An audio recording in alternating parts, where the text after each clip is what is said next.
Good afternoon, everyone. Can you hear me? I think so. Well, I have to say I was relieved as soon as I walked into the conference today. First, to find out that we're in the basement, we're not upstairs. Last time we presented, that was what I call the United Nations Assembly Hall. So this is a much warmer and intimate environment that we actually like. And that explains why the conference is so affordable too, right? So it's good to be here. We're honored to be part of this conference. I know it's first in Vancouver, but I'm also honored to be part of this team. Met this team about 2 years ago. It was in January. And unfortunately, the project manager, he's not here with us today, but Bruce Dale came to my office, said, owner is asking for BIM, we have to do it. So that made things quite easy. So before we move forward, I want to give credit not just to the gentleman I have here on my right, but to everyone who contributed to this project. Our success to this project was a cumulative work of many individuals, from the consulting team to the construction team, and also we got the support of UBC, both from UBC Properties, our owner, our client, and also from Professor Staub French, who, part of the INSERC research, had provided us with a student who documented the whole process in the 2 years by videotaping us for every meeting. Before we jump into the project, I thought it might be good to just restudy why we're here. We are here, or this team is here, because most of us were on the left side of the screen. And because that's the current communication, or was the current communication between each individual. It was linear, one to one. What BIM is really promising us with the platform, is to consolidate that information into a single database and where everyone could access it in real time. Well, this is not really the case today. It's really, there isn't really an infrastructure that is stable enough to take as much information into a single model. What we know and what we use is with a federated model, meaning that each of the discipline will provide us with their model, and we consolidate them in a virtual table environment, which is Navisworks, and we look at it for clash detection. I'll show this, you've probably seen it too many times, but I'll show you how is this applicable to us. So this curve is showing what's the impact on cost, the change to cost impact. So if we do the changes early in the design, the impact is minimal. If we do it later, during construction, obviously it's quite expensive. Traditionally, in a traditional, maybe CAD documented project, graph 3 is showing the construction documents is where we burn most of the calories. This is where the meetings take place. This is when you really start digging into the project. But when we introduced BIM early on, and in this project it was a design assist, we really pushed these big, hard questions to the early stages of design. So what happened is we had, again, a design assist partners, who you have here, who were involved at the very early stages of design. So this is really what this is telling us is the earlier you get the builders to the design table is the less problems you'll have later. And this being I don't want to use the psychotrack, a really fast track project, we had, BIM was almost no-brainer for us. So what it did, as we asked the question up front, which you see in red, this is our involvement in the bottom of the screen, it really helped us with the already compressed schedule. How we go about it is we set up a kickoff meeting, and that's the meeting we had 2 years ago at HCMA's office. And part of that is really just a brainstorming. What kind of software are you going to be using? Well, we knew from UBC Properties they wanted Revit, and they won't take anything else. So that kind of was a good thing at the beginning, because the designers who all came ready with Revit. But as we moved into construction, we realized there are more limitations when we got to the CNC and the fabrication part. So other things we discussed, insertion points, making sure that we're all on the same level. How are we going to break the model? What's the level of detail? Once that all formed, we take all that brainstorming and we formalize it in what you probably heard, the BIM execution plan. That becomes our guide throughout the life cycle of the project, from design to construction. So that will have the responsibilities of each of the disciplines and who would be the model manager throughout the timeline. But what it really is doing is really increasing the accountability and making this process as transparent as possible. I have to say we were lucky to have a good team, and I've heard this before, it's really about the people. And we were lucky to have a group of people who are collaborative in nature on this job. We referred to a number of manuals in order to develop that BIM execution plan. Ledcor has its own that we use in-house, but we also use the AIA and AGC. But they're really all talking about the same thing. One that I would highlight is the AIA level of detail, going from 100 to 500, or what is known as LOD. And I'll show you an example what that means. But setting that level of detail from early stages, from that first meeting, is really important, because that's where we set the goals for the end product. AGC, which is the equivalent to the Canadian Association of General Contractors, have their own, and they actually have their own BIM forums as well. Now I'll jump into the project itself. This is the drawings we had at the beginning, and we had some renderings that were probably done in 3D Max. But we knew that HCMA was doing this all in Revit, and as soon as that model was on our FTP site, we handed it over to our pre-construction team. And the reason we did that is we wanted to verify our budget. We wanted to look at these high-ticket items that would cost us, or would be critical when it comes to cost. And so we did some takeoff. One of those high-ticket items were the skin, the curtain wall. So taking the Revit that Charles put on the FTP site, take it apart, created schedule, created the schedule in a language that we all understand, made it simple enough by faces. But also there were other elements to the skin that were critical for us from a cost perspective. That was the zinc right on the west facade here. So that's a zinc paneling. It was very expensive. Traditionally, if you would want to do a takeoff from a 2D plan, you might not, most architects at that stage won't tag an exterior wall. But here we were able to see it. Not only that, Charles had put that in his model that it is actually a zinc wall. So we were able to do that takeoff. But also the atrium space, that was a pretty organic wood paneling space, also high-ticket item. We've gone and done also some takeoff.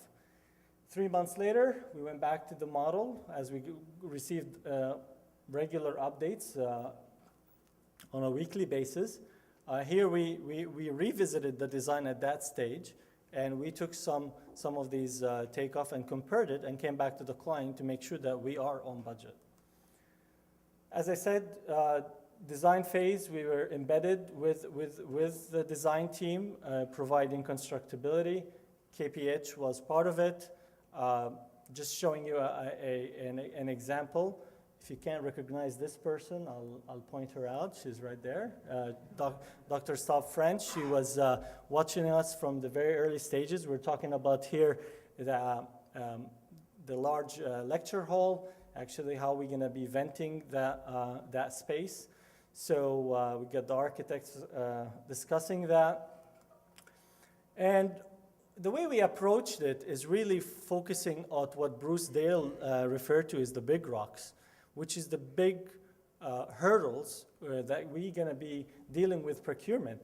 The mechanical rooms in the basement, the electrical data rooms as well, and the roof, penthouse. So these are what we tackled first during that early stages of design. So that's why you see them in the model. Later on, we moved into the shafts that's connecting that top to bottom. And slowly we started focusing on a typical layout of the lab. And from there we populated the whole model as we got one lab layout figured out, and that's how we moved about the modeling and the coordination. That's just the structural model coming. Some of the design issues that we dealt with probably was not well received by the architect, having that duct exposed in a lecture hall. Then the consultants came with a better solution, still was a no-no, and we went with this one. So again, you see the problem, you react to it. And if you look at the date, we're talking about a matter of days here, where we're seeing a constant update, and we're meeting within a week to get over this. I see this as more, at this stage of design, just doing CAD scanning through the model. You'll find things like that, right? So you didn't even have to run a clash detection. You just run through it, and you'll see things that don't make sense. Like this, a cable tray running over some mechanical pipe. That's not even, you can't even build it. You can't even go 90 degrees with the conduit size that we had. So we definitely highlighted that from the very beginning and found an alternative route. One space I know Bill spent a lot of time in is the interstitial. And we as a team spent about 2 months coordinating that space. It's right above the vivarium, very intense. And also we had to take into consideration the service that the facility managers of UBC that they would need for their head clearance. So what you saw in green a minute ago is the clearance that also was provided to us by the architect, what the code requires, and we clashed against all the mechanical system. So we made sure that that space, that clearance, head clearance, would be always a no-fly zone while we're coordinating. This is a recent picture from just last week that Bill took. I don't think it gives it justice. It's a pretty tense. It's really dark. And one thing I need to highlight is on 10 foot on center, we had a structural steel C-channels that was carrying the load of the deck. And we had to work around that. And that was one of the first things we actually had from the Tekla model from the structural steel fabricator. So as we moved into construction, as I said, UBC School of Civil Engineering was gracious to share with us a BIM trailer, which was fully equipped with a touchscreen smart board, with a table that is pre-wired. All you need to do is just walk in, plug in, and you're ready to go. And that was right next to our actually meeting room. And this is where we held most of our BIM meetings. As you can see, everybody is looking in one direction, which is the screen. And on one side of the screen, which is I don't know my left from my right, the right side is the PDF IFC drawings. And on the other side is the 3D model in Navisworks. So what we're doing here, you got the Ledcor guys sitting up front, controlling basically the navigation. Well, that's me actually. And the other side is Jensen, who is our M&E coordinator. And what he's doing here is he's driving the meeting. He's going through our clash report and going over some old business. So the way we document it is we have the clash report split into two halves. One is what is the issue and what is the solution. On the other half, if you solve your issue, you get a happy face. If you don't solve it, you don't get a happy face. So this was a good way, might be simple to others, but it really, again, spoke to the accountability that we were looking for from very early stage. And each one came to the meeting knowing what they are required to do, or what they need to move. Level of detail, as I mentioned at the beginning of this, is something we really care about. The reason is what you're seeing here is in blue is the high level of detail. Probably this is at 500 according to the AIA's manual. And you can see the flanges, hangers, insulation in that type. But what we're doing here is we're overlaying it onto the consultant's mechanical model and seeing how much of a deviation we have. As you can see, it's pretty right on. So, and that's one advantage we had is Stantec's model continued to change even as we are moving into fabrication. So we were able to compare those against each other. So that's one advantage probably Bob would have loved to have in his job. As from a prefab, again back to Bob's presentation, some of the plumbing was done was prefabricated. Derek took the 3D model and creating some of the spooling for some of the headers of the air handling units. Some of the pictures that we took recently of the atrium space, that was a pretty complex, and I have to say having access to HCMA model helped us quite a bit, taking lots of screenshots and sections in real time to help the framers build this. And there's been some design changes, and again, the model was shared with us in a timely fashion that we were able to communicate it and actually load it to a few iPads on site. Some of the labs, just give you an idea how intense it got. And the reason I show this picture of the corridor is something that came up in a conversation we had actually last week as we presented in Whistler. The level of detail in the architectural model would not have the framing of the studs. And we didn't expect it to have it, and we never really asked for it. But one of the areas on the third floor of the south corridor, we had some fan coil units that were trying to fit right above the ceiling. Now, in the model, it showed that we have that space. That's because we didn't have the actual framing of the studs. Now, when we moved to site, trying to fit it, that was actually a challenge. In the end, we fit it, but that's one probably lessons learned that we had. And it's hard to really ask the designers to go to that much higher level of detail because first it's going to bog down the whole model. And what I typically like to do is create a virtual mock-up. So if there are situations that is a bottleneck, congested area like this one, we probably could have gone and added the studs selectively in that area. Another area that is that conjunction box that we had for the electrical conduits. That initially was not in the model, but we caught it early.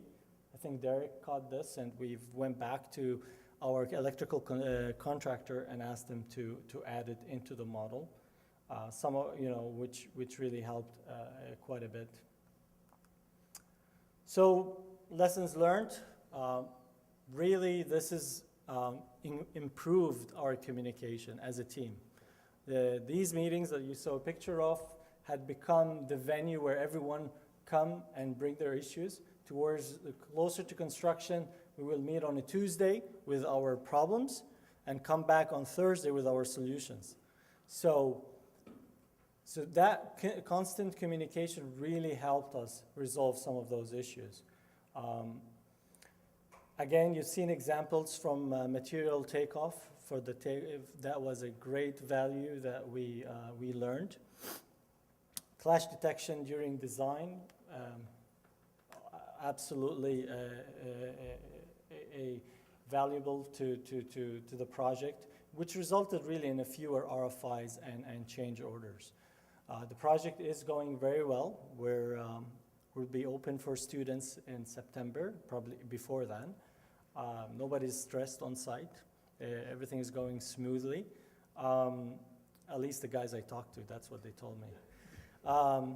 We had a higher chance of, with prefab, which also obviously increased productivity. And facility management, like it came up in the other presentation just before us, that's something that is driven by clients.